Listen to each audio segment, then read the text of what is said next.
To begin working on some of these clay plaques, I like to start out with the end in mind so that you have an idea of where we're going. Let's go ahead and take some of our clay.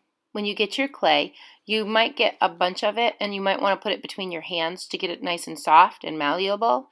And then I like to break off just a tiny little bit to save for the initial that we're going to be putting in the center of our clay. When you get your clay, go ahead and take it between your hands and start making it a nice smooth ball.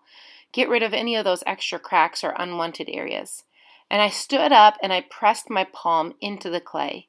You'll notice I'm not pounding it or banging on it, but instead using the palm of my hand, wiggling it back and forth to start flattening it out.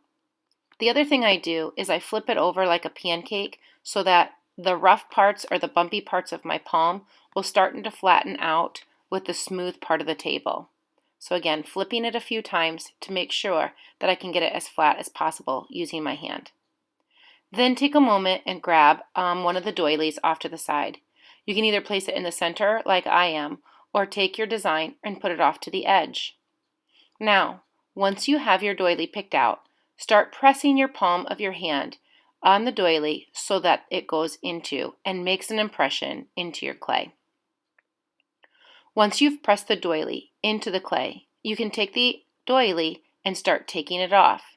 Wow, look at that cool impression that the doily made into your clay. I love the texture. Now, with that extra clay that's sitting off to the side, take it and start working it into a coil. So when I start taking my coil, I'm constantly looking for the thick areas in that coiled piece of clay. The thickest part of the clay is the part that I'll take the palm of my hand and roll it so that I can get a nice even tube or a nice thin coil of clay. There. Now that I've got my coil of clay, I'm going to use that to attach onto my textured slab. With the coil, start figuring out how you want to put your name or your initial, into your clay. I'm going to take my coil and roll it a little bit at the end to make it into a spiral. I'm going to make the first letter of my name.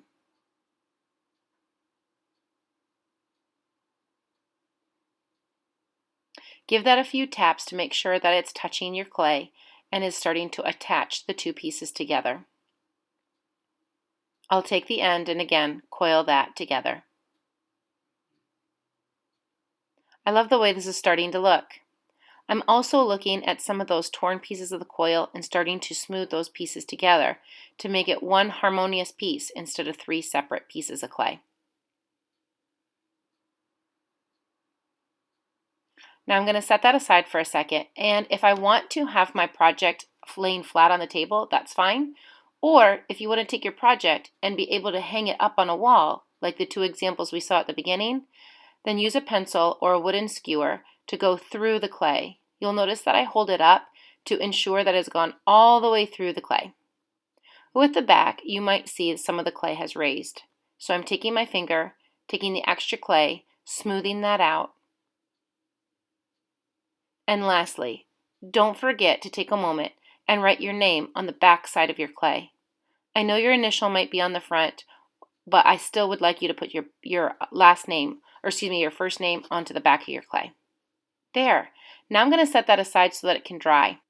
After it's dried for a few days, let's take a moment, grab some paint, and think about how we can make these textures really show up when we start painting our initial. Thanks for watching, everyone. Have a great time.